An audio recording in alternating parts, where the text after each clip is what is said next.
Hello, my loves. Welcome back. My name is Antonio McNeil, your favorite Gen Z realtor, entrepreneur, hustler, and go-getter. Welcome back to my channel, dedicated for all aspiring Gen Z and Gen Y millennials looking to take their businesses to the next level. Also, all real estate related videos going over how to buy, sell, and invest in your own real estate, starting in your 20s, just like me.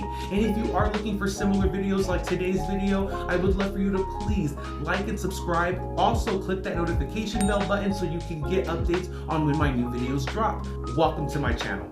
Now, reasons why you should not be a real estate agent. I'm already gonna come off as an a-hole to so many of you. I hope I don't. I really hope I don't. Now, again, if you feel like things in this video that I'm gonna go over apply to you on why you should not be a real estate agent, I'm gonna tell you right now, try to correct it, change it. If you feel like it's going to really affect you and you feel like that my video, in my opinion, is going to affect your business from, becoming successful, make those changes, because everything I'm gonna go over in today's video, you can make those changes for your own mental and personal life. Like, you don't have to have like a guide or a brochure or a book that you have to pay to get this type of knowledge. You can make this happen for your own life by simply sitting down, getting disciplined, and being focused on what you want to do for your career. I'm here to make you a better realtor or a better entrepreneur at the end of the day. And I'm not here to judge, I'm here to love and support. So let's get started. Now, the first reason why you should not be a real estate agent is if you're expecting quick money and that's all you're expecting.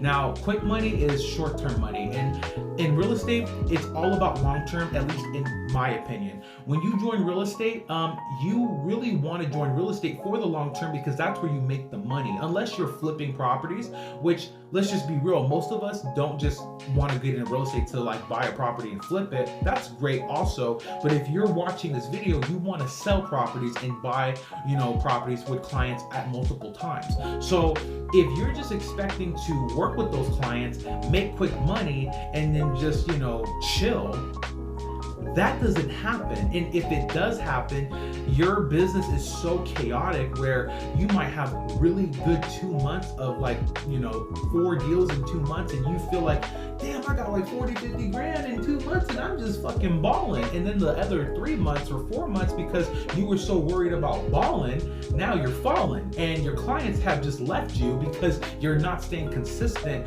thinking that all it was quick money. Because when you get that first check, that money is gonna go quick. So if you're thinking quick money, you're gonna lose that money just as quick.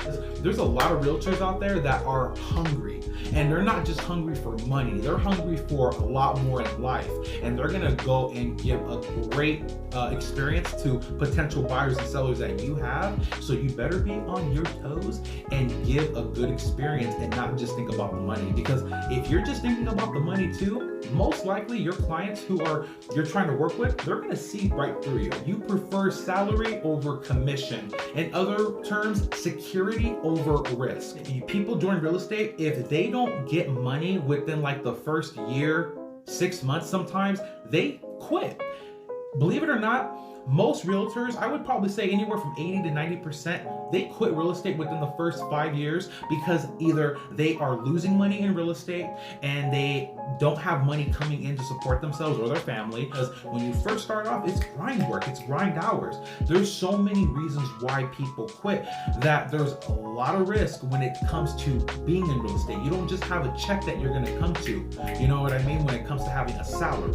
Now, unless you're joining a company like Redfin, where they take literally like 90%, I'm not gonna say literally because I don't know if it's literal, okay? But pretty much all of your check, that's a salary type of business with Redfin. But I'm not for that, because for me personally, if you're a good agent and you're doing a good job, you should get most of your money, right? And that's why if you're doing everything that you should be doing as a realtor, staying on top of your clients, what they need, doing the home searches properly every week, being on time to appointments, all those things, negotiating deals right.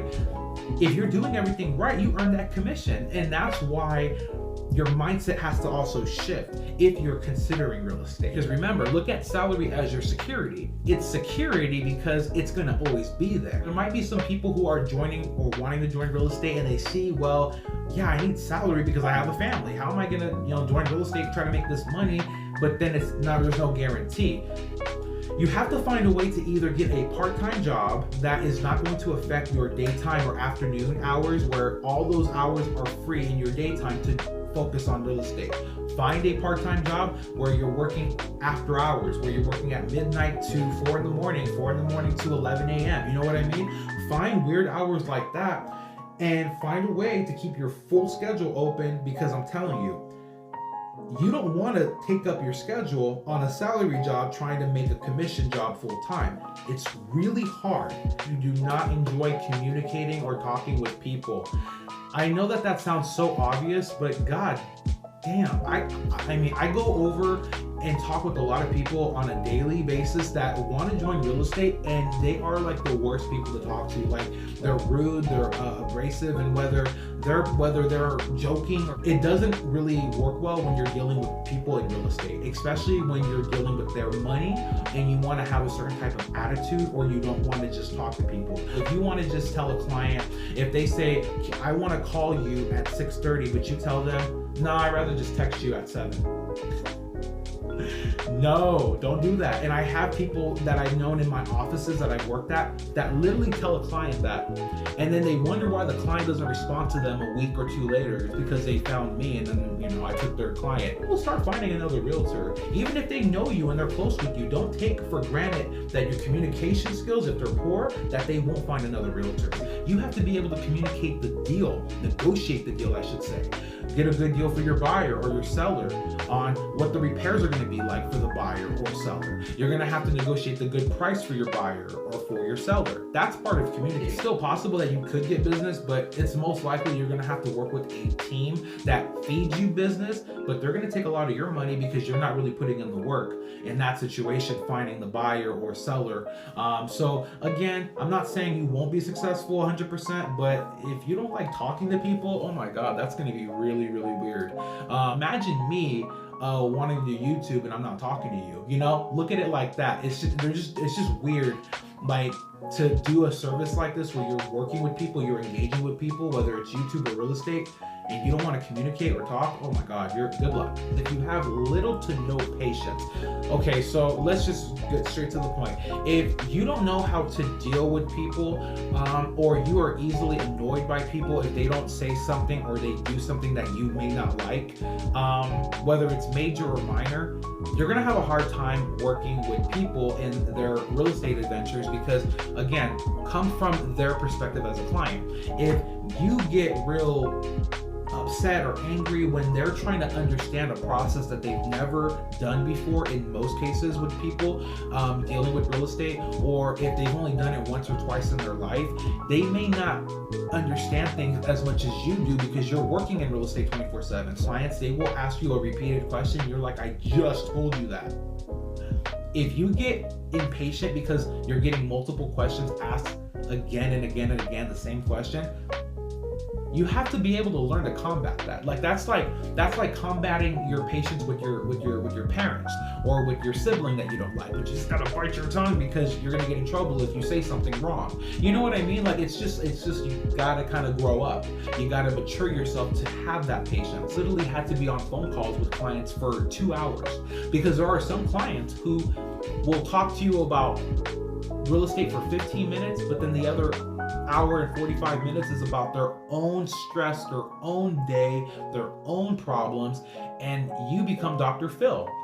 You didn't sign up to become a therapist, but it is what it is, and that's where you have to just listen to your client, find ways to listen to them and not be rude. But if you know that you have time for a client and you already told them that you have time for them, give them that time, see it through, especially if you can learn how to take those long phone calls.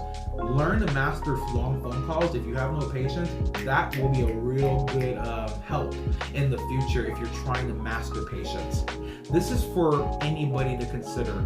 It can be a very stressful in a lonely career. Stressful in the sense where you're going to sacrifice most of your free time that you used to have to spend on maybe hanging out with friends or chilling at home, just listening to music.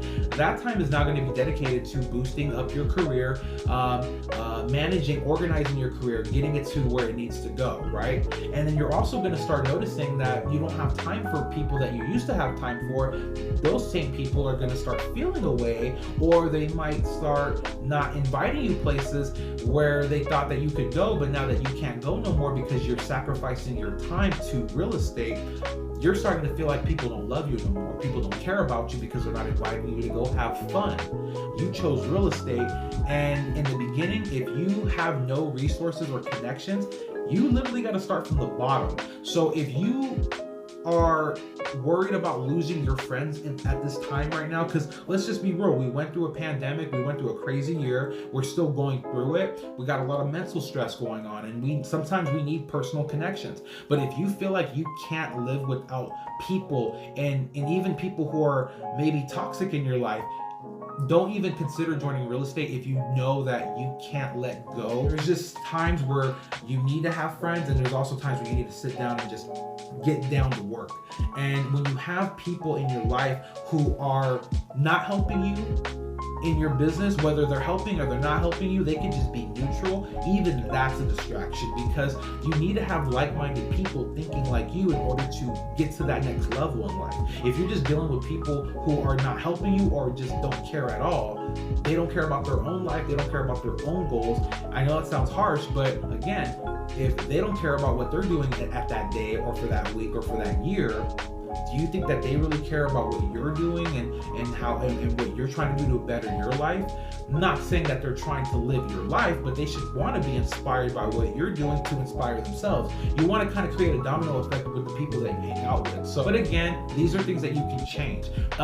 Finding right people, like I said, that are business mind oriented, who think similar to you, could be a way easy transition into still having people near you, but just different types of people. Because a lot of the people that we have that we grow up with, especially if you're watching this in your 20s, are these people that we know right now are probably not going to be with us in our 30s. If you're already feeling like some people that you have in your life are already being like outgrown for you, like you're outgrowing them, you might just want to cut them off now, even if it hurts, because eventually, if you become a realtor, you're going to cut them off eventually, because if they don't grow with you,